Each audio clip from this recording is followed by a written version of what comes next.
Guys, please support the podcast. In the description and in the pinned comment is the PayPal, the Cash App, the Buy Me a Coffee, the Locals, the Patreon. All ways to support the show. The show needs $5,000 a month. I'd rather get $1 from 5,000 people than $5,000 from YouTube, Spotify, and Rumble, which is what it's currently doing because those are weak spots and they have in the past completely stopped paying me and outright censored me. If you want something in return, Heaven's Harvest Prepper Food, link in the description, 10% off. Sport Drink, link in the description, 10% off. And if you can't do any of that, please go to ARC, the Association for the Recovery of Children. Special Forces veterans since 1993 have been rescuing sex-trafficked children once a month, 12 times a year since 1993, 100% success rate. And if you can't donate to that, there's a new website up from a fan of the show where you can donate frequent flyer miles to them, which reduces overhead costs, which allows them to do more operations. Thank you. And we are recording on Tuesday, not Thursday, Tuesday, April 21st, 2026 at 10:09 a.m. Eastern Time with Dr. Paul Alexander. You and I first did a show several years ago during the height of the COVID hysteria, and it's been a while. But Dr. Alexander, could you please introduce yourself for everybody who might not know you? Hi, hey Thomas. Good for having me again. And you are right. We in the height of COVID, in the beginning of COVID, we started to talk. We did some interviews. You interviewed a bunch of the frontline people who stood up against the crushing lockdowns that made no sense, were unscientific.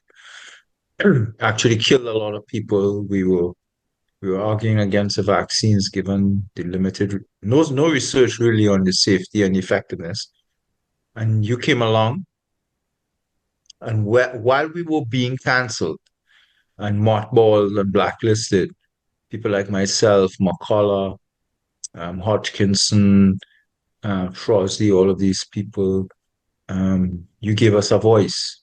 And it was remarkable because you cut against the grain. So we've always been grateful for that. And well, I think germane to this discussion still is, I mean, we're 5, 6 years out.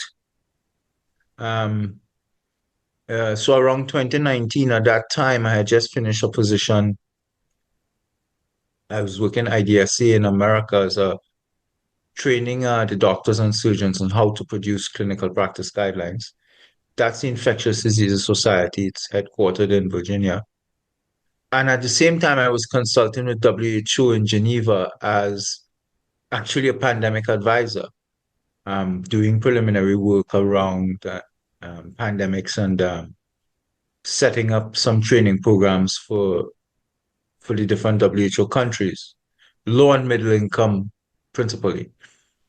So around December of 2019, when this COVID started to bubble up, rear its head, whatever this COVID is or was, the Trump administration reached out about going to Washington because they were having some problems initially in like around January, February, and they wanted to understand what was this thing happening in China and Italy.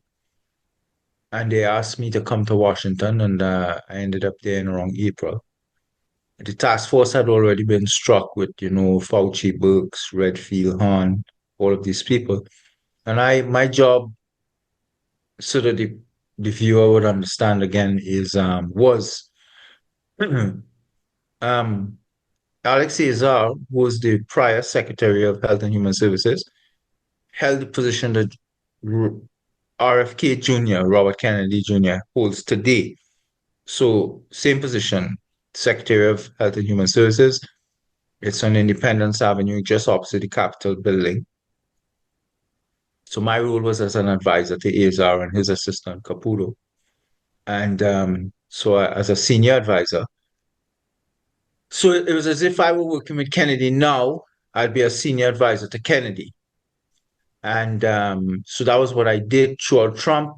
When Trump lost the election, I was one of them with like Dr. Scott Atlas, etc., that the Biden administration came after because we worked with President Trump.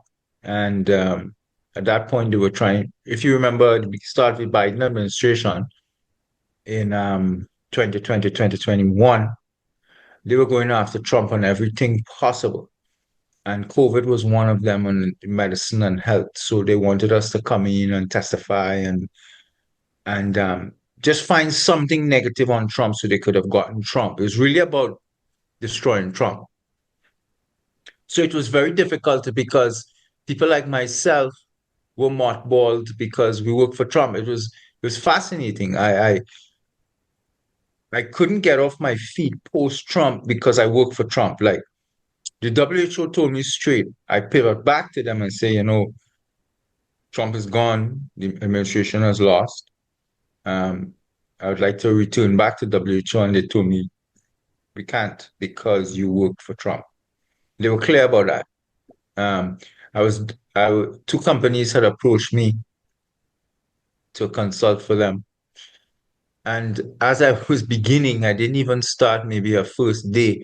They wrote me and they said, in doing our due diligence now, we've realized that you work for the Trump administration. And I said, well, yes. I mean, it's in my resume. I just said, well, we want you as part of the organization, but not if you work for Trump.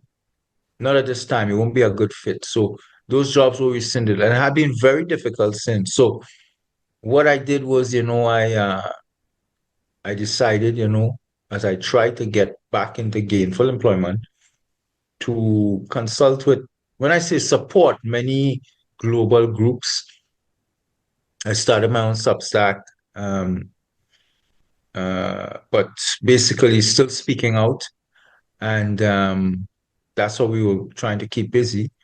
And here we are still today. And the bottom line is that we've had so many problems with the vaccine in terms of it really failing the mRNA platform, and it still remains in the US market. So, it's kind of mind-boggling because people like RFK Jr. and these people like Macari and they who prior to joining Trump, they were very declarative on the issues, but since joining Trump, I guess, and I mean, I will tell the viewer it's very interesting. Two or three main points out of the gate. I know you said you would let me speak. Um, how should I say it? I've had discussions, important discussions with the Trump administration too. Robert Kennedy and stuff reached out. We had conversations. I interviewed several times with the White House. They wrote me and recommended me again as senior advisor role. But that's like 6 months ago. And it's just been an ongoing. I've been told in different ways that my appointment has been blocked because I have stood up against the lockdowns and the vaccines and mRNA vaccines particularly. And if I would realize that President Trump still praises them. So for me to have a role in the Trump administration, I was told I would have to interview and write a couple of high-level papers, publish it in my Substack, go on a Bannon, interview, etc., like before, but come out for the mRNA vaccine. And I told him, well, I can't do that because that will destroy my integrity. Because first of all, the vaccine has shown itself to be ineffective and failed and dangerous. And if I was one of them on the forefront fighting against it, the US trucker convoy, Canadian convoy, worked in the Trump administration, all of these things, I mean, I've been on your shows, we've spoken, etc., etc. How could I now turn around? I mean, if it is for a salary, I need a salary, but I'm going to try. Um, I, I, I, I would have to say no. So I've been told, well, unless you pivot that way immediately, you will not get a position in HHS with Trump administration. So that's why I've been on the outside. I've been on the outside because my refusal to support the mRNA vaccine. And that's one thing. Second thing I wanted to say is,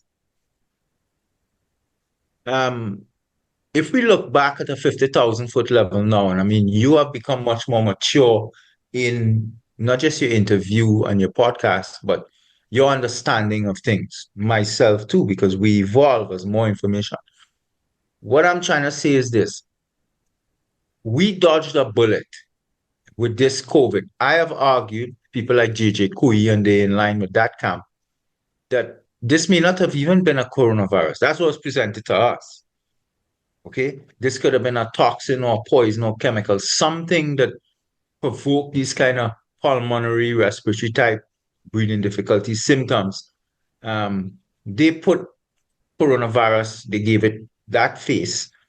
But there's so many questions today about the legitimacy about of that, and the questions about lab leak, man-made, and all of that. I want to argue it was probably more disseminated, multiple release points. Something was released because we did lose some high-risk vulnerable people to something. I'm not prepared to say it was a coronavirus anymore. I'm not prepared to say this started December 2019 or January 2020. I believe way before that, because we have instances of the Diamond Princess cruise ship off of Japan. We have the Charles de Gaulle aircraft carrier, French. We have the Theodore Roosevelt aircraft carrier, American. We have the USS Kidd frigate destroyer, American. In all of these ships in confined populations, right around January, February 2020, we were told that this COVID was running its course in these ships. But what we found is, particularly in Diamond Princess, is of about 9,000 people overall in all these four ships combined, we only had 7 deaths. So we talk about an infection fatality rate of maybe 0.05%. We have a condition that had a mortality and infection fatality rate at or below seasonal influenza, number one. We found that on the Diamond Princess, this thing, whatever it was, burnt out at about 20% of the ship. So we knew from the Diamond Princess off of Japan that whatever this was, it was not as infectious as they said, because the ship was confined, held off on the ocean, wouldn't be allowed to dock, yet only 20% got infected. Only about 6 people died. Those people had a median age then of about 72. They were not well people. We had instances where a wife in a cabin died, yet elevated age, etc., with hot COVID, they said. Husband was locked in the cabin with her for weeks, dead. She was dead, but he was in the cabin. He didn't get no infection, etc. So a lot of things that we were told turned out not to be true. I mean, up to today, we could find not one, ONE case, bona fide of asymptomatic transmission, where anyone could prove this was spread to that person asymptomatically. That is a profound statement because it is the fact. We could say now that after 5 years, in the whole of the United States of America, we could find not one healthy child between the ages of 0 to 21. Let's say a person at 21 is still a child. CDC reporting says that's a pediatric still. Okay, let's go with that. We could find not one person between 0 to 21 years old healthy in the United States across 5 years up to today who did get exposed to whatever this was, did get infected to whatever this was and died. Not one. So when we said, people like myself, that we were hammered for, that children were not candidates, infants, newborns, children, teens, etc., were not candidates for this vaccine. We knew what we were talking about because this was benign. And I'm going back to the argument that I was trying to make. 50,000-foot level. We dodged a bullet because had we been dealing with a Nipah virus or a Rift Valley fever or Ebola level with an 80% mortality, had we been dealing with something like that and not what we know we had, which was 0.05% infection fatality rate, then millions of Americans, maybe three-quarters of the population, would have been wiped out, would have died. The world would have lost probably half the population. I'm trying to argue that because whatever it was they did in a lab or labs or wherever they did it, whatever it was released, whether intentional or by accident, whatever, it was so benign and non-noxious that we dodged the bullet because the people in the Trump administration, I worked there at HHS, the people at CDC, FDA, NIH, NIAID, I knew all of them. I worked with them daily. They were so inept and so incompetent. No one knew exact. That's why I was asked to go to Washington. When the call came to me, they said, we want somebody who could try and help explain to the White House what the task force is doing and saying, because there's a big gap between the task force and the Oval Office. I grew to see firsthand, quickly, that these were a bunch of idiots and working at the CDC. They still are there at the NIH. And the point I'm making is this. We are very fortunate societally in America and in the world that whatever it was that came around, whatever it is historical, we get to find out whether this was really a legitimate coronavirus, a respiratory virus, or whether this was some kind of toxin, whatever. It was so benign that if they were trying intentionally to harm the populations, they failed. It failed because just a few of us succumbed to it. And we dodged the bullet because had it been lethal with a 50% mortality, it would have wiped out half of the American population because the people didn't know what they were doing in terms of who are charged with protecting the population in terms of a public health epidemiological outbreak response. They are still in place at CDC, NIH, FDA, etc. That's our problem. Our problem is our public health response capacity was such a disaster in this thing called COVID. It still is. That if we do today in 2026 or 2027, let's say, bump up against something that is very nefarious and lethal, we could lose most of our population. We don't have the technical, scientific ability. We've not spent time schooling up people in medical school and public health schools to deal with these. We've not. And that, to me, was the lesson of all of this. And that's what I wanted to share, to open. And the reality about it is that right now we're in a different place because I'll say one more thing, it's succulent information, it's juicy. Can't really do anything much about it today, but it's important that the public understands. During the RNC convention in Milwaukee in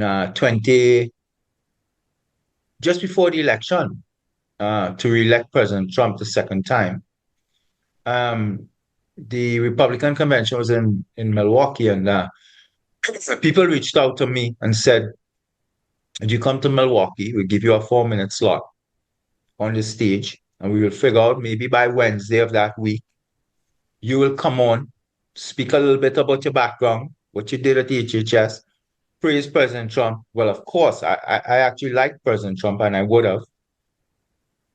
And introduce the next person. Have good things to say, introduce the next person, bright things about the future. When I got to Milwaukee Monday, some people came to me. I went to the convention hall to walk around and check it out. It was very electrifying and excited. This is during the day. They came up to me and they said, Paul, people behind the scenes very uncomfortable with you. So they want to cut you from 4 to 2 minutes. And I said, well, why? They asked me to come here. They said, no, they want you to speak, but they've now realized that you are the face of the anti-lockdown, anti-mRNA movement, and that might create problems for President Trump. So I said, well, what do you mean? They said, look around you. So at that point, I was on the convention floor. So I looked around, they said, are you seeing any posters or anything with the word COVID on it? I said, no. They said, you see the word vaccine or mRNA or anything? I said, no. They said, because there will be no mention of COVID or mRNA or vaccines in this convention, in the Republican convention. Zero. So you going up on stage, you can't even mention that you were working with the task force. I said, well, okay, no problem. I will tweak my speech. They said, but the problem is your face. People know who you are. You've done so much media, etc., against this. So they cut you to two. I said, it's going to be difficult for 2 minutes for me to introduce myself, praise HHS, praise President Trump, and introduce. So, well, you're going to have to try and figure that out, and we'll help you with the speech. I said, okay. Next day, Tuesday, went back again because I wanted to see these speeches before when I was supposed to speak. They came to me again and said, they've cut you from 2 to 1 minute. I said, well, I told him, I said, how the hell I could introduce myself and President Trump and blah, blah, blah in 1 minute? They said, well, the problem is they want you to have the least amount of stage time. They're very concerned that people will remember the vaccines and blame President Trump, blah, blah, blah. And as you know, President Trump is still a supporter of the vaccines. I said, well, it's almost impossible. They said, well, can you just be very, very brief who you are quickly when you crowd, because everybody will clap, because that's the program. If somebody says something, they clap, blah, blah, blah. Get through it and just get off the stage. I said, okay, 1 minute. I want to serve President Trump. I'm humbled by the opportunity still. Wednesday morning, so I went to the convention hall early and I was in discussions and they told me, they have reduced your time to 30 seconds. I said, is there anybody speaking for 30 seconds? They said, actually, there are a couple of people who they just, we're giving them some airtime because as a reward for the support of the president, that the campaign, that they will just come on, introduce the next speaker. I said, is that what you want me to do in 30 seconds? They said, well, no, we want you to talk quickly about the HHS yourself and then praise President Trump and then introduce the next speaker. I told them, no, I'm not interested anymore, and I left. Like I left Milwaukee completely. Zero. That is the message I'm trying to say. I'm trying to say that that is why today you could have a RFK Jr. who cut his teeth, got a lot of donor money, got a lot of publicity, a lot on our work, me, McCullough, Torp, all of our jobs, what we did, the science we wrote, Osqui, Risch, it was what we did. People like Kennedy made a lot of speeches and scientific discussions because he was using our work. Great, we wanted that. We were informing people, right? And he was very anti-vaccine, anti-COVID, anti-mRNA, etc., anti-lockdowns, anti-Trump. But that is why today Kennedy has not mentioned the mRNA vaccine. He's not dealing with any of it. It's almost as though they're completely silent. I argue they've been bought. They've been bought in exchange for a job. I think it's a devastating failure, the Robert Kennedy Jr., because that's why when he went for his nomination hearing, that's why a lot of us stood back and we didn't question anything because our assumption was that he would be our vanguard and get in there and bust up the whole system, etc., etc. But that's not the case. So the American people have lost. We lost during Trump won, we are losing again. Well, we lost in Biden too, but what I'm trying to say is those that we had, take for instance, Marty Makary, FDA commissioner.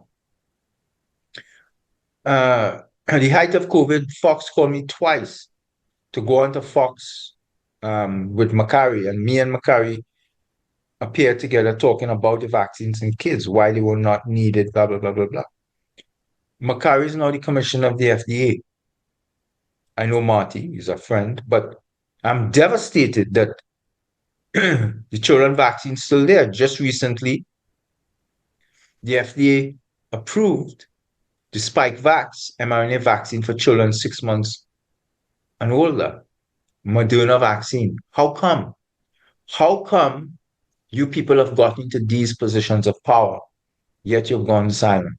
So it's a devastating thing. It's almost as though the American people have lost again. And, all I can say is, we got to go back to the ballot box. We have midterms coming, and we got to register our discontent there, and then the federal election in 2020. And right now, we're so messed up because we're dealing with all this Middle Eastern wars and stuff. And it's just so much chaos, and the society is struggling economically. I mean, people can't even buy groceries. The cost of living, gas, I mean, everything is just so upside down. So um, we're facing difficult times right now, and these elections coming here going to be very, very important with the makeup of the House, the Congress, and the Senate is post-elections because we have not, if you look at the last, since Trump 2 began to now, I mean, a lot of things that we thought were going to happen has not happened, and a lot of things we didn't think would happen has happened. So I remain a supporter of President Trump. It's kind of bizarre. I support him, but I have a lot of reservations today. Tremendous. And I want him to succeed. I really do. I actually thought in January of 2020, because of how the first 3 years of term one was going, he could have a legitimate shot for Mount Rushmore. Like if the things that we were planning to do in term two, if he got elected. So I had huge hope. So right now we're in a quagmire, and it's not looking good. And that's why we have to praise good young people like yourself, because you started your advocacy and your podcast 5 years ago about, and you're still plugging along and going at it. And it's a very difficult space to be in right now because the public is confused, but the public needs leadership in people's your kind of voice. The public needs to understand what's happening, and they need people like you to bring it to them. Honestly, because right now, whether you look at Fox or whether you look at CNN, it's the same. It's like it's like we cannot get honesty from our government anymore. And I can't understand that.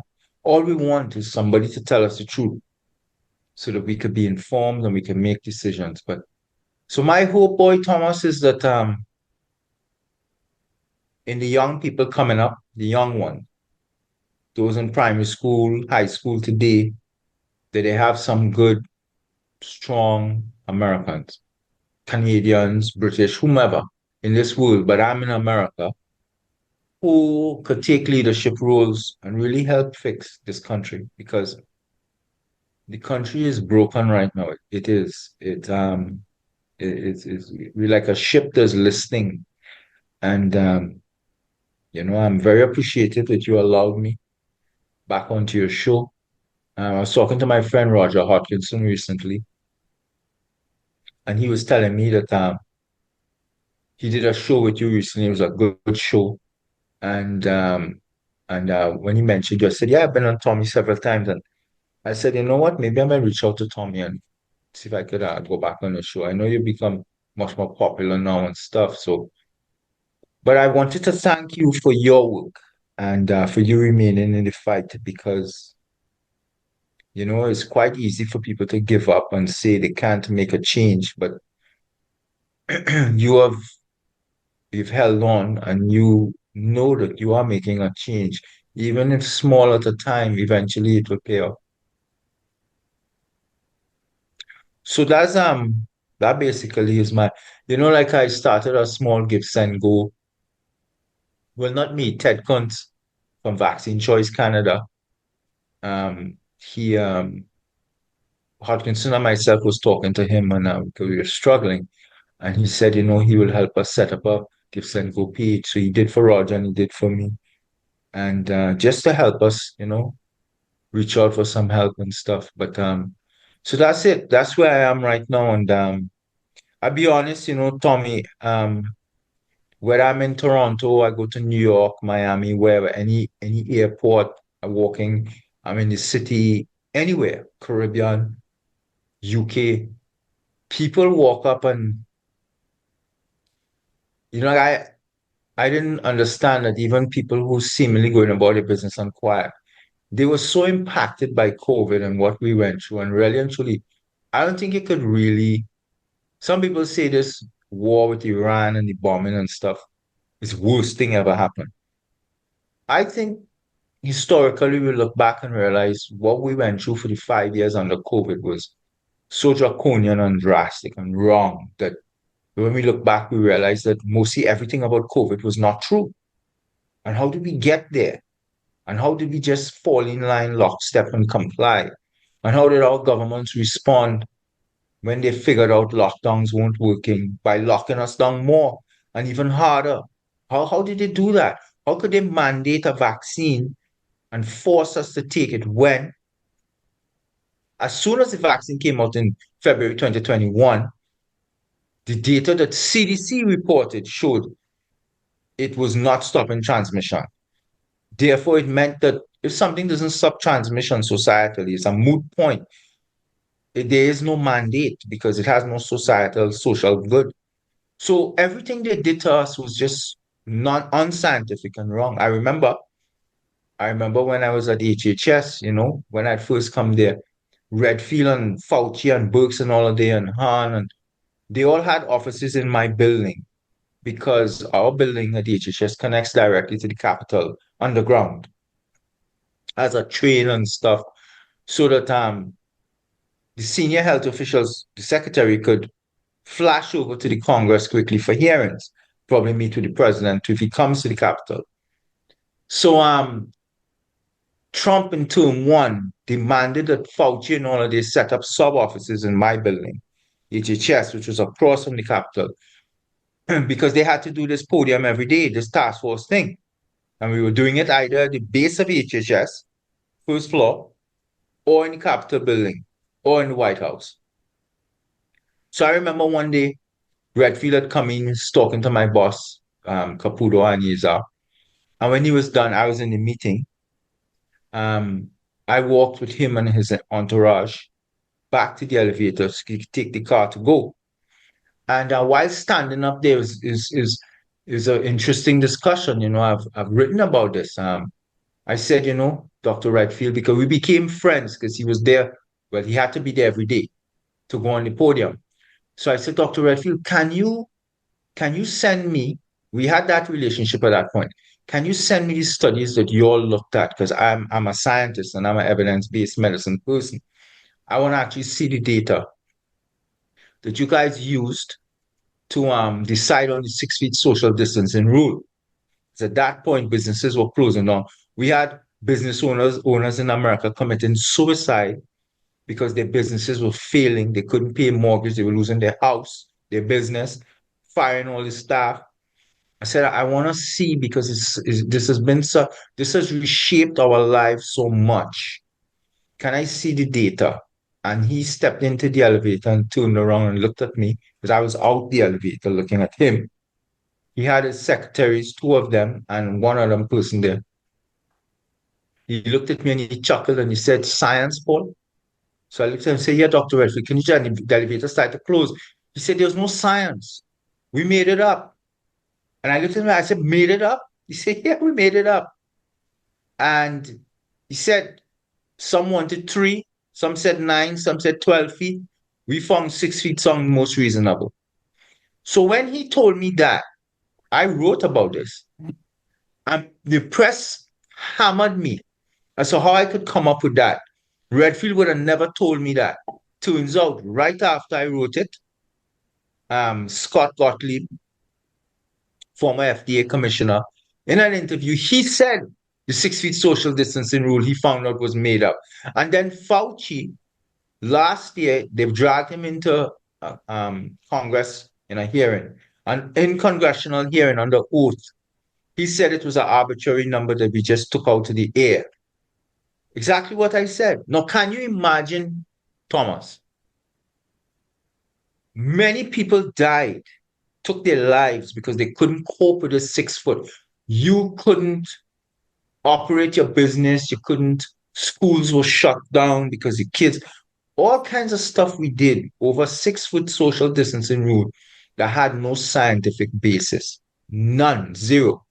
Like the masks, like the surgical mask. Today we could find no study, no evidence, none anywhere in the world, the entire world, before COVID and cross COVID, no study that shows in any way that these surgical face masks were ever effective in stopping any transmission of anything.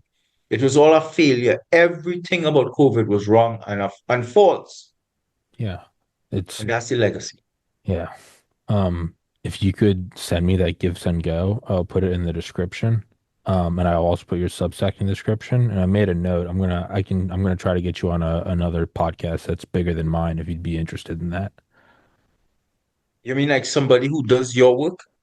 Yeah, I know a couple other podcasters that have more following than I do. Sure, I Yeah, would I'll love to. try. Yeah, I'll try. I made a note of it. I'll try.